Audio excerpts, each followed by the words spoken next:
ब्राह्मण महापंचायत कार्यक्रम में शामिल होने वाले हैं और इससे पहले सपा दफ्तर के बाहर बड़े बड़े पोस्टर्स भी लगने शुरू हो चुके हैं। यानी अब समाजवादी पार्टी ने बीजेपी के ब्राह्मण दाव की काट खोजने की मुहिम शुरू कर दी है, क्योंकि 2019 में हुए लोकसभा चुनाव के परिणाम से सबक मिल गया है। बात 2019 के लोकसभा चुनाव की करें तो बीजेपी को 82% ब्राह्मणों के वोट मिले थे, तो वहीं समाजवादी पार्टी और बीएसपी में गठबंधन के बावजूद सिर्फ 6% ब्राह्मण वोट मिले। ऐसे में इस समीकरण को सुधारने के लिए अखिलेश यादव अब ब्राह्मणों को सियासी सम्मान दिलाने की कोशिश में लगे हुए हैं। आपको दिखाते हैं इसी पर एक रिपोर्ट।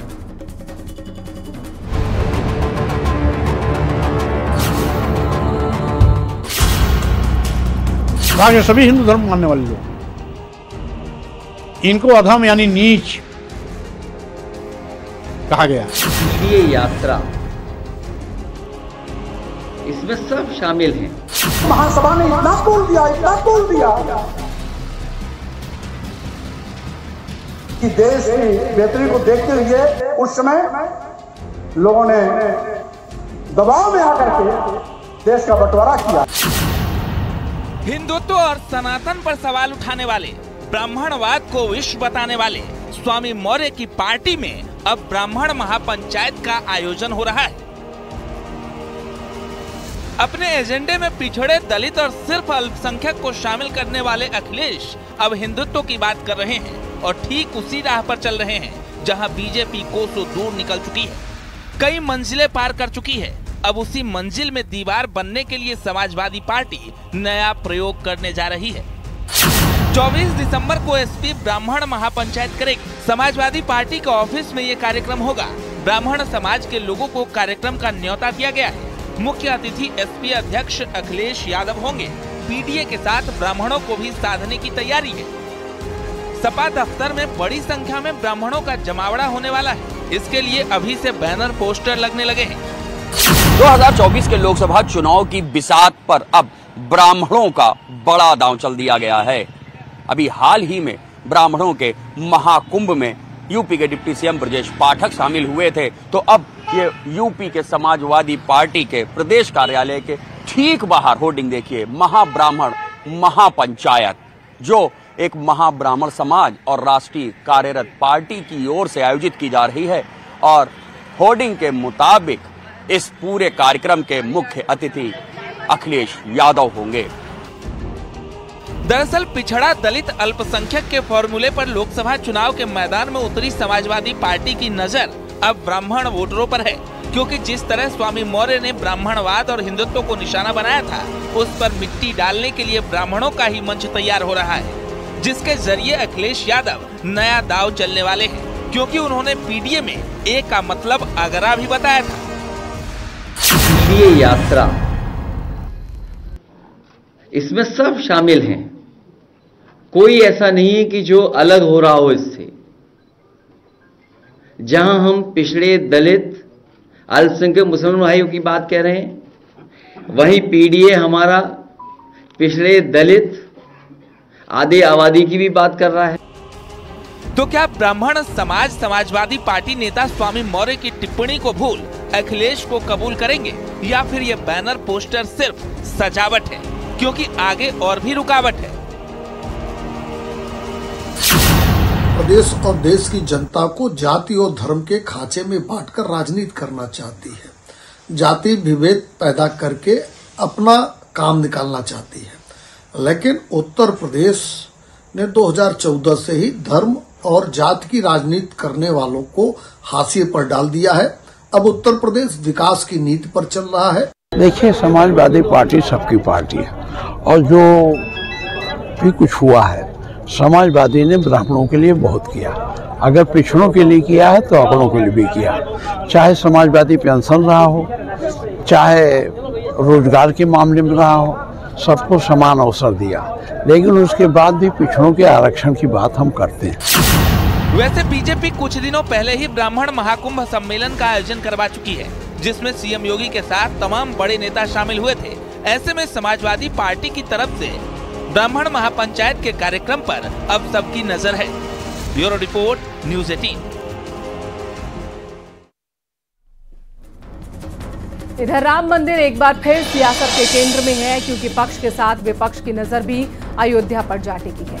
बीजेपी के नेता समाजवादी पार्टी को राम भक्तों पर गोली चलवाने वाली घटना याद दिला रहे हैं। तो विपक्षी नेताओं को मिल रहे न्योते के बाद अखिलेश शिवपाल भी न्योते के इंतजार में हैं और इस बीच प्राण प्रतिष्ठा से पहले पीएम मोदी अयोध्या दौरे पर जाने वाले हैं और हजारों करोड़ की सौगात देने वाले हैं। दरअसल 30 दिसंबर को पीएम मोदी अयोध्या के दौरे पर रहेंगे। हजारों करोड़ का तोहफा अयोध्या और आसपास के जिलों को देंगे। साथ ही पीएम मोदी अयोध्या में नए एयरपोर्ट का लोकार्पण भी करेंगे। वहीं अयोध्या धाम रेलवे स्टेशन भी अयोध्या वासियों को सौंपेंगे। अपने इसी दौरे पर पीएम मोदी अयोध्या नगरी को वंदे भारत ट्रेन की सौगात भी देने वाले हैं। आपको दिखाते हैं एक रिपोर्ट।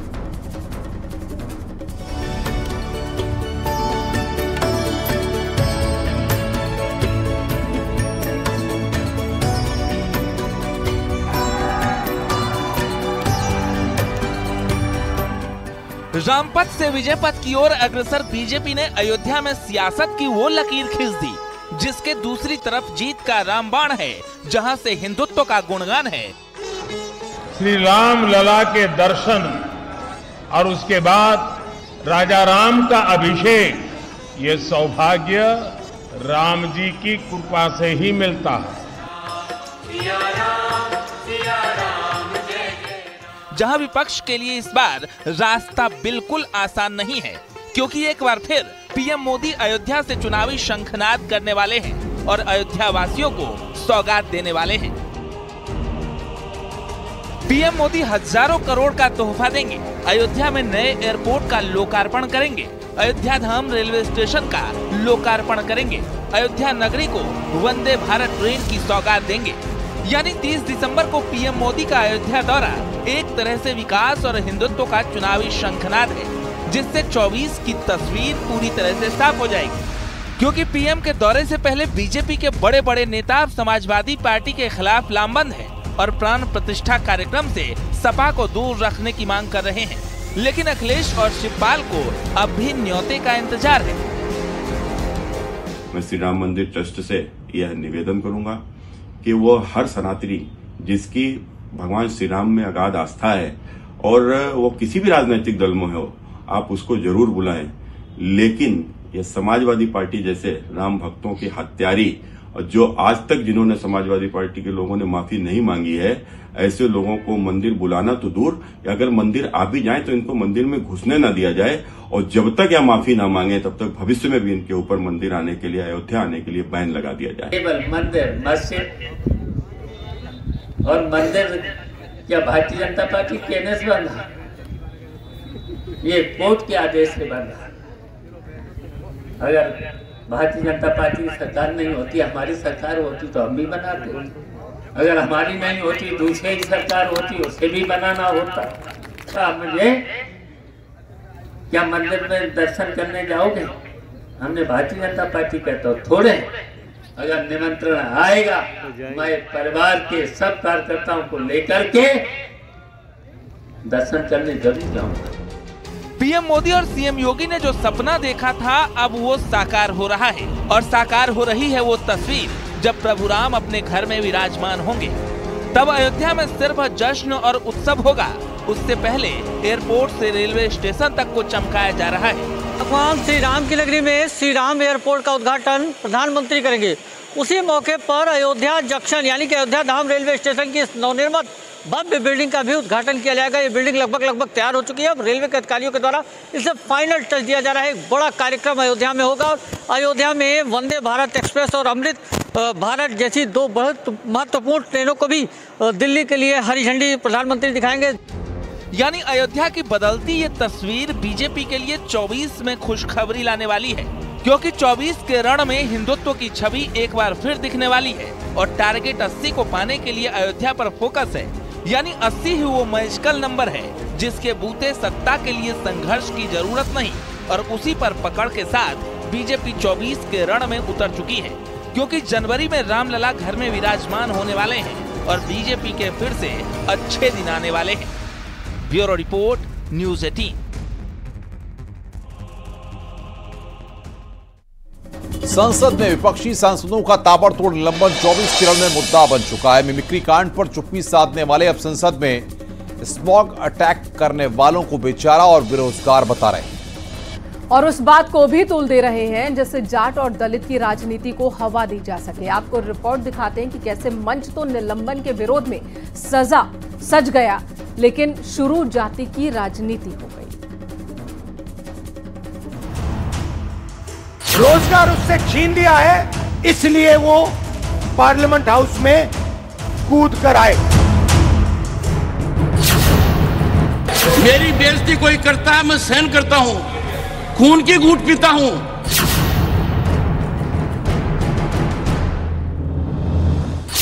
निलंबन नकल से क्या 24 का हल निकलने वाला है? क्या मिमिक्री करने वालों के लिए माफी नहीं, विरोध ही काफी है?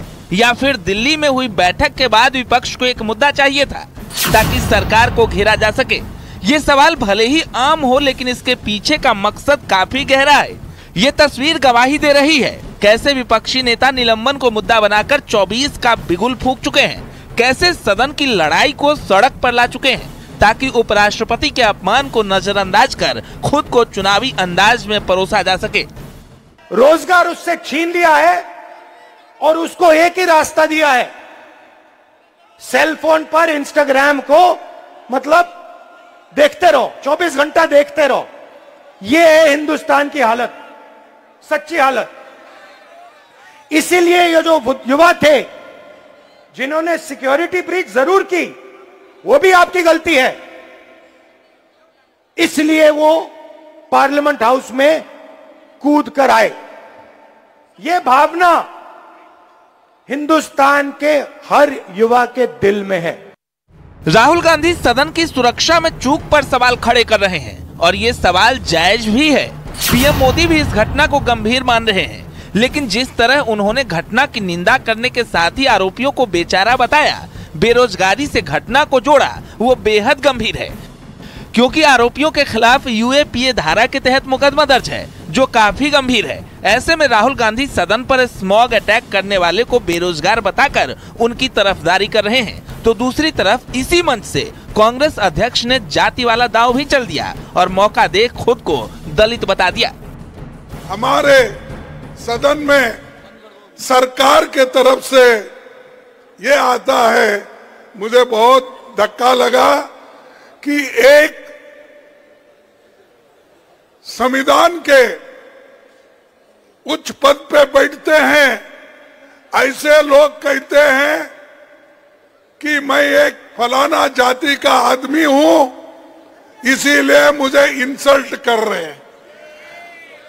अरे अगर आप देश के संरक्षक करने का अधिकार लिए हैं, संविधान के तहत आप चलने का वायदा किए हैं, तो आप जात पात की बात अंदर करते हो और जात पात पे चलने की बात करते हो।